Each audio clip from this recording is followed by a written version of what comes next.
믿음으로 주님의 이름으로 사랑합니다. 함께 고백하겠습니다. 자, 우리 한 번 더 믿음으로 고백하겠습니다. 승리하실 줄 믿습니다. 우리 옆에 분들에게 함께 고백하겠습니다. 아멘. 아멘. 예.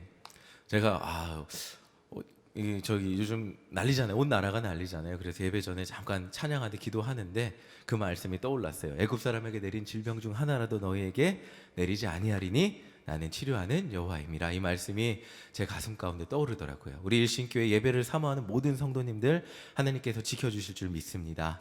아멘. 예, 우리 믿음으로 함께 나아가길 소망합니다. 자, 오늘 말씀의 주제는 온유함입니다. 여러분들 온유함 하면 뭐가 떠오르십니까? 사실 제가 가장 가지고 싶은 성격이 온유함이에요. 네, 온유한 것 같죠, 저? 네, 잘 웃고.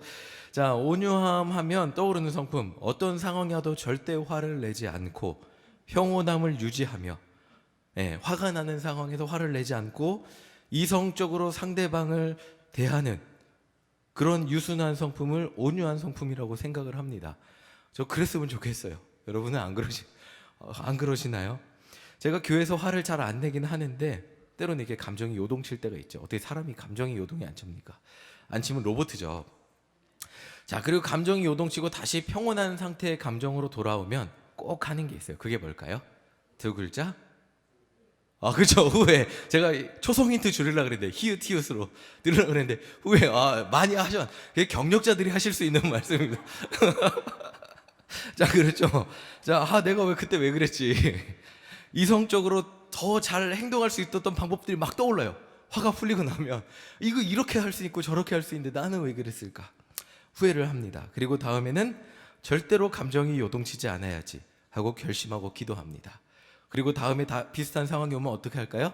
똑같이 감정이 요동칩니다. 왜? 제 자신이 사람이 참 쉽게 변하지 않아요. 똑같이 감정이 요동치는 걸 발견하게 됩니다. 그래서 저는 정말로 온유한 성품을 가지고 싶습니다. 자, 사전에 온유라는 단어를 찾아보면 이렇게 나와요.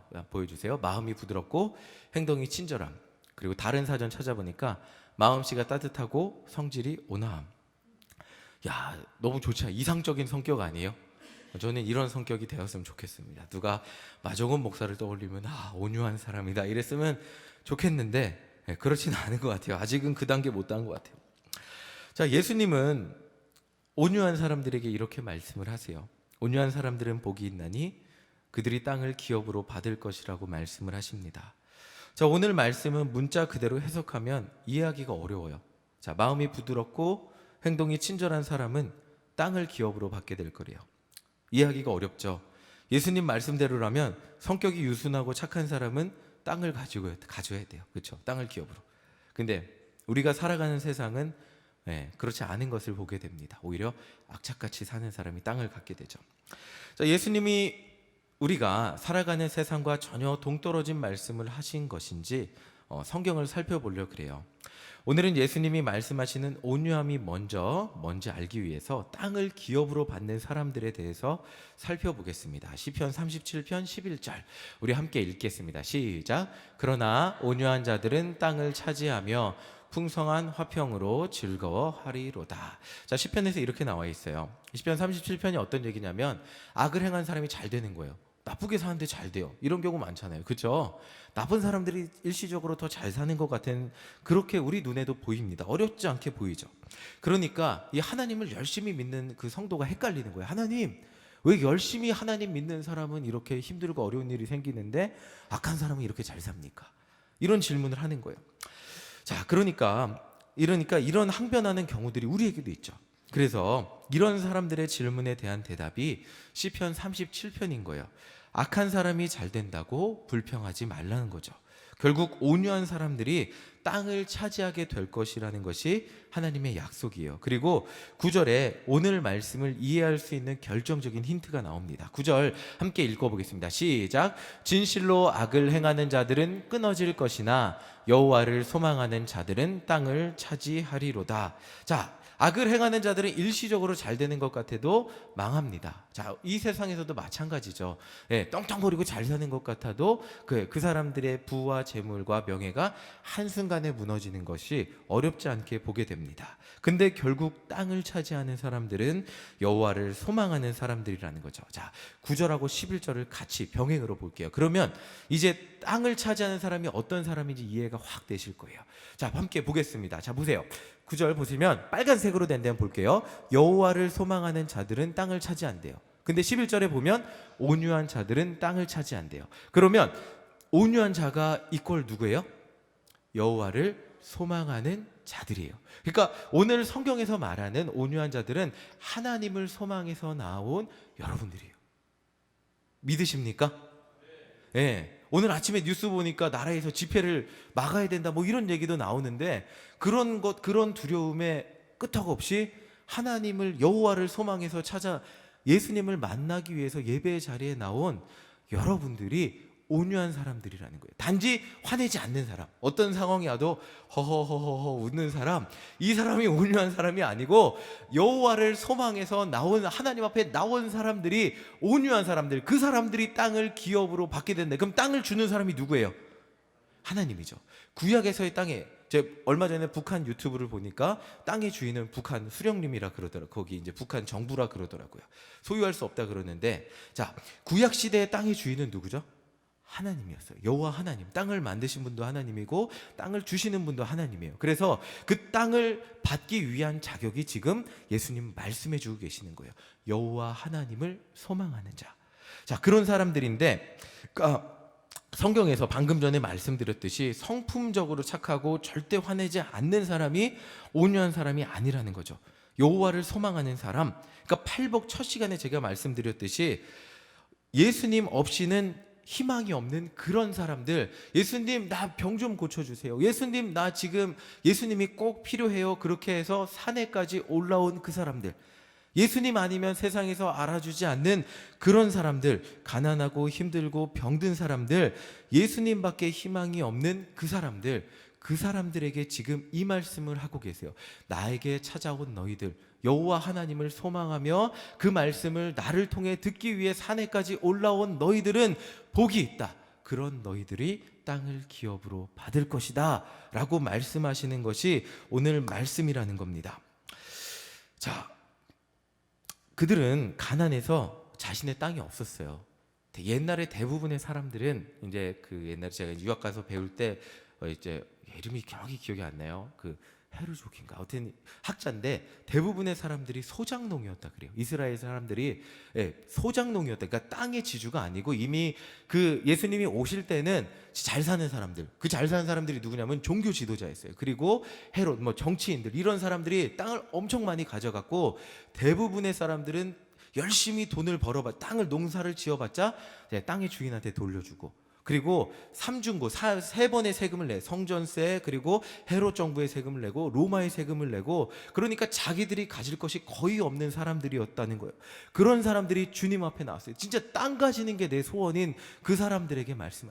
세상에서 아무도 알아주지 않고 병 걸려서 사람들한테 차별받고 내 땅 한 평 가질 소망조차 가지지 못하는 그 사람들에게 너희에게 희망이 있다. 여호와를 간절히 소망하는 너희들에게 진짜 소망이 있다. 땅을 기업으로 받게 될 것이다 라고 말씀하시는 것이 오늘 말씀이라는 겁니다. 그러니까 예수님은 그냥 저기 멀리 있는 온유한 사람들한테 얘기한 게 아니에요. 예수님이 간절히 필요해서 찾아온 사람들에게 희망의 말씀을 약속해. 이 팔복이라는 것 전체가 그렇게 지금 말씀해 주시는 거예요. 여러분들, 예수님이 필요해서 나온 여러분들에게 말씀해 주시는 거예요. 진짜 내 혼자 힘으로는 마찬가지죠. 저도 요즘 뭐 집값이 막 올라가니까 저도 제 혼자 힘으로 어떻게 집을 한번 가져보겠습니까?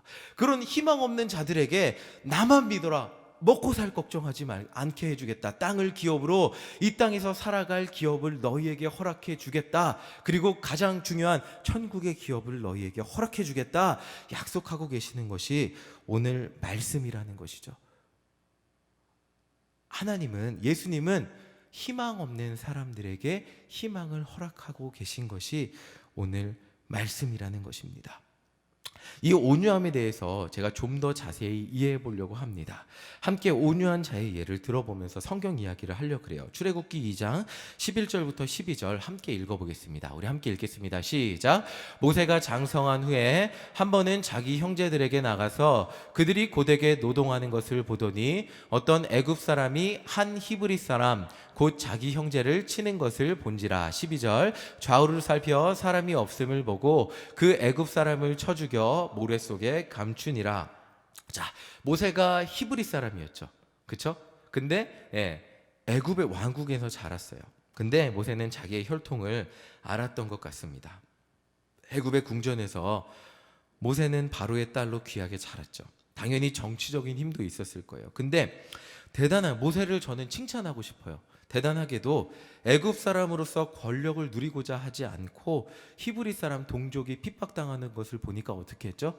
애굽의 감독관을 쳐서 죽였어요. 이게 모세가 나이 40세 된 날의 기록이라 그래요. 자, 젊은 날 혈기일 수도 있고 의를 위한 그래 내가 좀 값어치 있게 살아봐야겠다. 그리고 결단을 했을 수 있어요. 근데 결과는 이렇습니다. 출애굽기 2장 14절 15절 함께 읽어보겠습니다. 시작. 그가 이르되 누가 너를 우리를 다스리는 자와 재판관으로 삼았느냐? 내가 애굽 사람을 죽인 것처럼 나도 죽이려느냐? 모세가 두려워하여 이르되 일이 탈로 되었도다. 여기까지만 일단 볼게요. 자, 지금 14절 동족한테 지금 동족한테 뭐라 그래? 동족끼리 싸우는 것을 보고 모세가 중재하려 그러니까 이제 동족이 히브리인이 그러는 거예요. 누가 너를 우리의 재판관으로 삼았느냐? 너도 지금 이 애굽의 관리처럼 우리도 죽이려 그러는 거냐? 이렇게 히브리 사람들도 모세를 배척하기 시작했습니다. 자, 15절 함께 보겠습니다. 함께 읽겠습니다. 시작. 바로가 이 일을 듣고 모세를 죽이고자 하여 찾는지라. 모세가 바로의 낯을 피하여 미디안 땅에 머물며 하루는 우물 곁에 앉았더라. 자, 바로도 이 일을 듣고 모세를 죽이려고 합니다. 지금 모세는 제일 불쌍한 게 이민사회에서 제일 불쌍한 게 누구냐면 1.5세예요. 한국 사람도 아니고 미국 사람도 아니에요. 근데 지금 모세도 비슷한 거예요. 애굽 사람도 아니고 히브리 사람도 아니에요. 히브리 사람한테도 버림받았어요. 애굽 사람 바로한테도 버림받아서 자기가 뭔가 해볼라 40살에 뭔가 해볼라 그랬는데 양쪽에게 버림받고 어떻게 됐죠? 미디안 광야, 아무것도 없는 미디안 땅으로 도망갔습니다. 모세의 처지를 한번 생각해 보세요. 정말 외로운 사람, 아무에게도 인정받지 못하는 그런 사람이 되어서 미디안 땅으로 도망갔습니다. 거기서 모세는 결혼도 하고 양을 치며 살아갑니다. 이제는 더 이상 애굽에서 고귀한 신분, 왕자의 신분도 아니고 자기가 뭔가 대단한 일 챙겨주고 싶었던 히브리 사람도 챙겨줄 힘도 없고 그 사람들도 곁에 없습니다. 가정을 이루고 양을 치고 40년 살았어요. 애굽에서 살아온 날들이 40년이고 양을 치고 살아온 날들이 40년이라 그래요. 그러면 80살이 되었으면 그때 애굽에서 살아온 날들이 먼 옛날의 추억 같아 보이시지 않을까? 제가 아직 80을 못 살았기 때문에 80을 살아오신 분들의 느낌은 어떠십니까? 40살일 때가 어떠세요, 느낌이? 아직도 생생하시죠? 그런 것 같아요. 왜냐하면 제가 최성권 장로님하고 식사하면 얘기할 때 40년 전 얘기를 생생하게 얘기하시더라고요. 그때 장관이 누구였고 그때 남대문 거리가 어땠고 태계로가 어땠고 생생하게 얘기하세요. 아마 그랬는데 그래도 40년 전이라 그러면 이제는 꿈과 희망도 다 이제 힘이 빠진 상황이에요. 어느 날 불에 타지 않는 떨기나무를 보게 됩니다. 출애굽기 3장 4절 함께 읽어보겠습니다. 시작. 여호와께서 그가 보려고 돌이켜 오는 것을 보신지라. 하나님이 떨기나무 가운데서 그를 불러 이르시되 모세야 모세야 하시매 그가 이르되 내가 여기 있나이다. 80살이 된 모세를 그제야 하나님이 만나 주셨어요. 불붙은 떨기나무 가운데 모세를 부르셨어요. 모세 대답을 하나님의 명령을 한번 살펴볼게요. 출애굽기 3장 10절입니다. 함께 읽겠습니다. 시작. 이제 내가 너를 바로에게 보내어 너에게 내 백성 이스라엘 자손을 애굽에서 인도하여 내게 하리라. 자, 지금 상식적으로 이해가 안 돼요. 40살 때 했어야죠. 하려면 왕궁에 있을 때 했어야죠. 힘 있을 때 했어야죠. 그렇죠? 근데 지금 80살에 먼 옛날 과거의 일처럼 느끼고 늙고 힘이 빠지고 양치기로 40년 살았어요.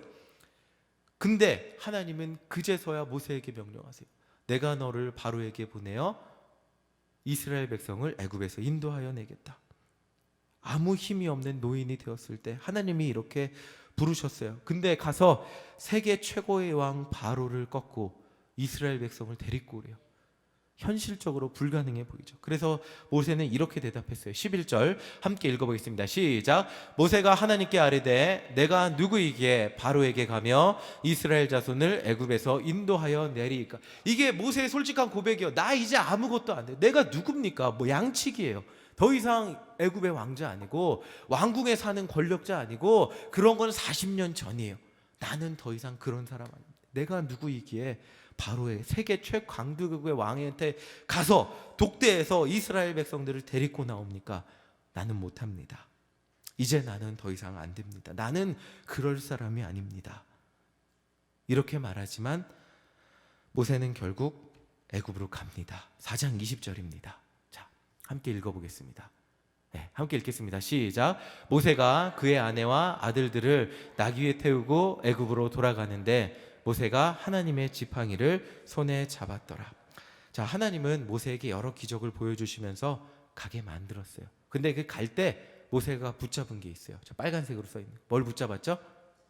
하나님의 지팡이를 붙잡고 갔습니다. 그리고 이 지팡이를 통해서 애굽에 10가지 재앙이 일어났고요. 홍해가 갈라지고 그리고 수많은 기적들이 일어났습니다. 광야에서 물도 나왔고 만나와 메추라기도 먹었고 하나님의 율법을 받게 했습니다. 자, 이런 모세를 성경은 어떻게 평가했는지 보겠습니다. 민수기 12장 3절입니다. 함께 읽겠습니다. 시작. 이 사람 모세는 온유함이 지면의 모든 사람보다. 자, 온유함이 이제 좀 더 정확히 이해가 되십니까? 성경은 모세의 온유함이 이 땅에 어떤 사람보다 더했다고 말하고 있어요. 자, 성경이 말하는 온유함은 단지 착한 사람, 화내지 않는 사람이 아니라 그랬어요. 온유함은 내 힘, 내 의지, 내 고집, 내가 뭘 할 수 있다는 그것들을 다 내려놓아져서 나는 아무것도 할 수 없는 상태인데 자꾸 하나님이 등 떠미는 상태예요. 하나님 나 지금 못하겠는데 자꾸 하나님이 하라 그러는 상태. 너 포기하고 싶어도 해야 돼. 할 수 있어. 하면 내가 함께 해줄게. 그리고 지팡이를 주시는 거예요. 그리고 우리가 나는 할 수 없는 것 같이 느껴질 때 지팡이 들고 나아갔을 때 나를 통해서 나는 할 수 없다고 느꼈는데 내 눈으로 보고도 믿기지 않는 10가지 재앙도 일어나고 홍해도 갈라지는 거예요. 이것이 온유한 거라는 거예요. 그러니까 내가 생각하는 온유함과 이게 매치가 안 될 수 있는데, 자, 잘 생각해 보세요. 하나님 앞에 우리가 대하는 걸 생각해 보세요. 유순하고 온순하여 성실한 착한 사람, 아까 이런 뉘앙스였잖아요. 하나님 앞에 유순하고 온순한 사람이라는 거예요. 온유한 게 세상 사람들한테 그런 게 아니라 하나님이 나에게 어떤 말씀을 해주셔도 주님 앞에 아멘하며 주님의 어떤 뜻이 나에게 임해도 주님 내가 그 말을 온유함으로 받들겠습니다. 주님 뜻대로 나아가겠습니다 라고 하는 사람이 온유한 사람이라는 거죠. 나를 보내소서 하며 행동만이 아닌 그것으로 인한 결과마저도 하나님 앞에 순종하는 사람이라는 거예요. 그래서 아까 사전에 제가 말씀드렸지만 하나님의 말씀에, 하나님의 뜻에 부드러운 마음으로 수용하고 받아들이고 순종하는 사람이 온유한 사람이래. 하나님 앞에 결코 원망하고 다투지 않고 하나님 앞에 내 의지가 다 꺾여서 그것을 온전히 받아들이는 사람. 자, 온유한 사람에게 꼭 필요한 것이 방금 전 말씀드렸던 모세가 붙잡은 하나님의 지팡이죠. 나 혼자 하나님의 말씀대로 살아갈 수 없으니까 모세와 같이 하나님의 지팡이를 손에 잡고 하나님의 말씀에 순종하는 사람을 성경은 온유한 사람이라고 해요. 모세라는 놀라운 지도자 때문에 이스라엘 백성들은 가나안 땅까지 나아갈 수 있었어요. 모세 덕분에 광야에서 만나와 메추라기로 살아갈 수 있었고 가나안 땅이라는 기업을 얻을 수 있게 되었어요. 이것이 온유한 사람은 복이 있나니 땅을 기업으로 받을 것이라고 하신 말씀의 뜻이에요.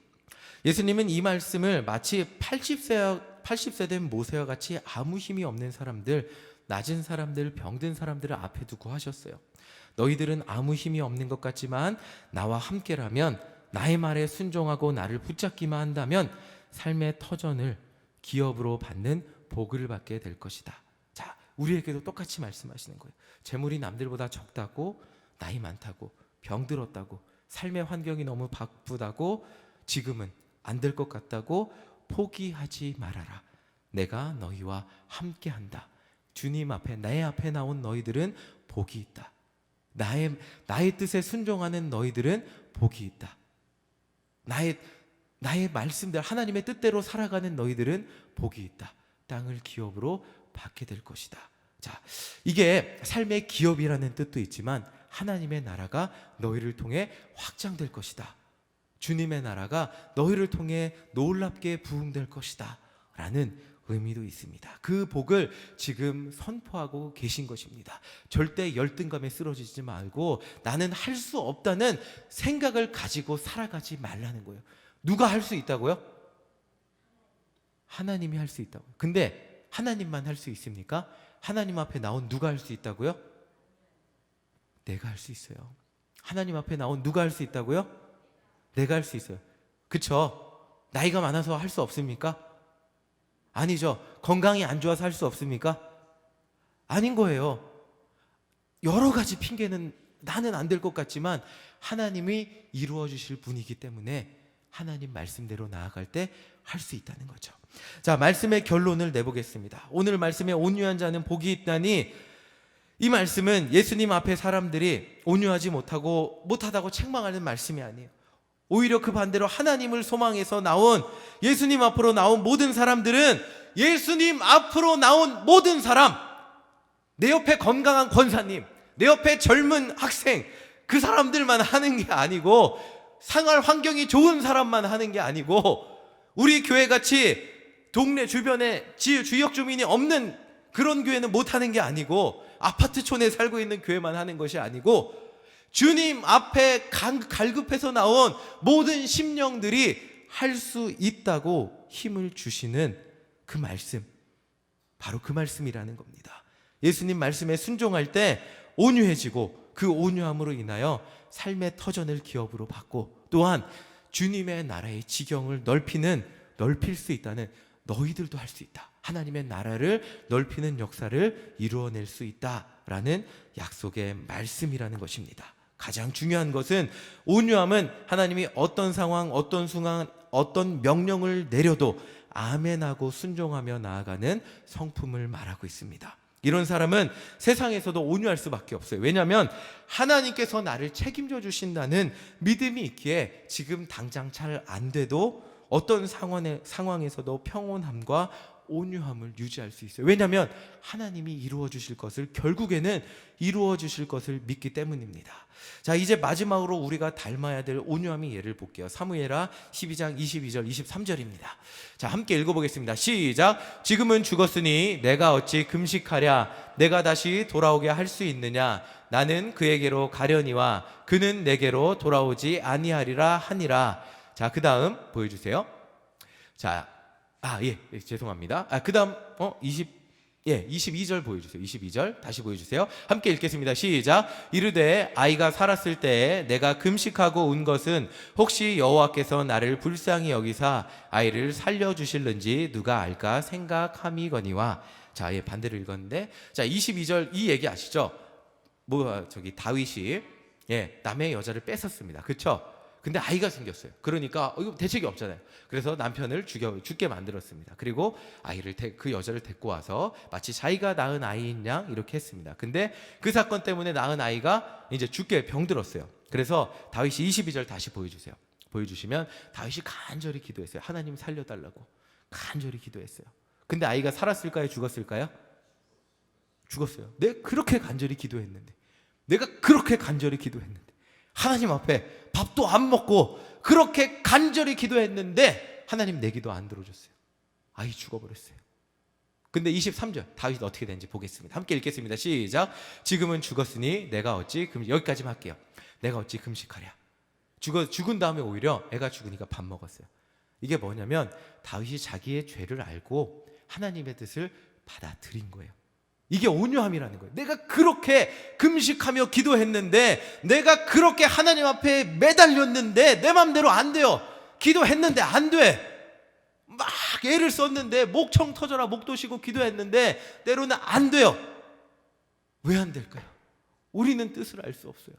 근데 다윗은 안 되니까 하나님을 원망하지 않았어요. 그때 그냥 밥을 먹었어요. 그리고 24절 볼게요. 그 결과를 볼게요. 함께 읽겠습니다. 시작. 다윗이 그의 아내 바세바를 위로하고 그에게 들어가 그와 동침하였더니 그가 아들을 낳음에 그의 이름을 솔로몬이라 하니라. 여호와께서 그를 사랑하사 하나님의 뜻을 받아들였어요. 온유함으로 원망하지 않고 받아들이고 실망하는 아내 바세바한테 가서 위로했어요.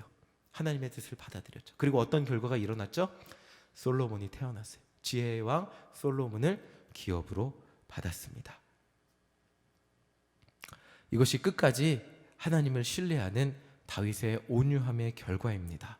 삶이 내 마음대로 되지 않아도 결국 하나님 뜻대로 이루어질 것을 믿으며 하나님을 신뢰하는 자들에게는 하나님의 약속이 이루어지는 땅이라는 삶의 터전을 결국 천국을 기업으로 받는 역사가 일어나게 된다는 것입니다. 자, 요즘 코로나 때문에 난리죠. 사업하시는 분들한테 전화하면 너무너무 힘들다고 합니다. 사람이 안 오니까 가게, 특히 음식점 하는 분들은 너무너무 힘들다고 합니다. 자, 이런 모든가에 지금 어려움이 있습니다. 자, 우리 안에 애통이 있습니다. 지난주 말씀을 나누었듯이 지금 무엇 때문에 애통하십니까? 하나님은 분명히 우리의 애통함의 기도를 들으시고 응답해 주실 거예요. 이런 우리에게 필요한 것이 뭐냐면 온유함이에요. 애통했다고 해서 내가 막 애통하며 기도했어요. 막 붙잡고 목이 쉬도록 기도했어요. 근데 애통했다고 모든 것이 내 마음대로 내가 원하는 대로 하나님의 뜻이 이루어질까요? 내 마음대로 되지 않을 때도 있습니다. 애통했다고 바로 그 다음날 안 되던 일이 잘 되지 않을 수도 있습니다. 그러나 우리가 온유함으로 하나님의 뜻에 순종하며 기다린다면 결국 하나님은 우리에게 응답해 주실 겁니다. 그리고 삶의 터전을 기업으로 주실 겁니다. 그리고 한 번 전도했다고 영원히 주님 앞에 한 번에 돌아올 거예요. 내가 큰맘 먹고 전도했으니까. 그렇죠? 큰맘 먹고 나가서 전도지 줬어요. 그렇죠? 그러면 한 번에 전도가 될까요? 왜 안 되죠? 한 번 큰맘 먹었는데 왜 안 될까요? 우리에게 필요한 것이 온유함이라는 거예요. 내가 한 번에 안 되죠. 그때 한 번 큰맘 먹고 기도했는데 안 되잖아요. 큰맘 먹고 먹이셨는데 그만 먹고 주님 앞에 붙들었는데 안 되잖아요.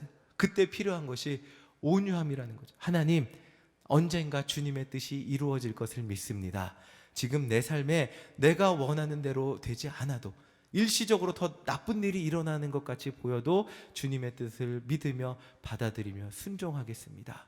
그때 우리 삶 가운데 솔로몬과 같은 놀라운 그 지혜의 왕 자녀의 기업이 우리에게 주님께서 주신다는 것입니다. 자, 이제 마지막으로 예수님의 온유함을 읽고 설교를 마치겠습니다. 마태복음 26장 39절입니다. 전 이 말씀이 제 평생의 말씀이 되었으면 좋겠어요. 함께 읽겠습니다. 시작. 조금 나아가사 얼굴을 땅에 대시고 엎드려 기도하여 이르시되 내 아버지여 만일 할만하시거든 이 잔을 내게서 지나가게 하옵소서. 그러나 나의 원대로 마시옵고 아버지의 원대로 하옵소서 하시고, 예수님도 우리 마음과 똑같았어요. 하나님 말씀에 100% 순종하기가 어렵잖아요.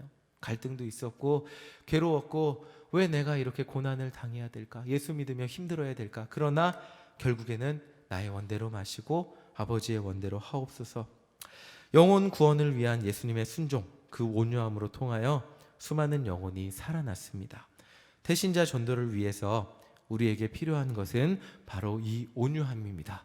큰맘 먹고 전도 지셨는데, 큰맘 먹고 교회 가자고 했는데, 큰맘 먹고 했는데, 자, 쉽지 않을 수 있습니다. 그러나 하나님의 뜻대로 나아갈 때 우리 앞에 당장 어떤 어려움과 낙심되는 일이 있다 할지라도 결국 영혼 구원이라는 놀라운 일이 일어나게 될 줄 믿습니다. 아멘. 온유한 자는 복이 있습니다. 하나님 말씀에 순종하는 자는 복이 있습니다. 그들이 땅을 기업으로 받게 될 것입니다. 이 땅에 살아가는 기업, 그리고 나를 통하여 주의 말씀의 영역이 넓어지는 기적, 그리고 천국이라는 놀라운 기업이 우리 가운데 주어지는 역사가 일어나게 될 줄 믿습니다. 하나님께 귀하게 쓰임받는, 하나님 말씀에 귀하게 쓰임받는 아멘하는 우리 모두가 되시기를 간절히 소망합니다. 아멘. 우리 시간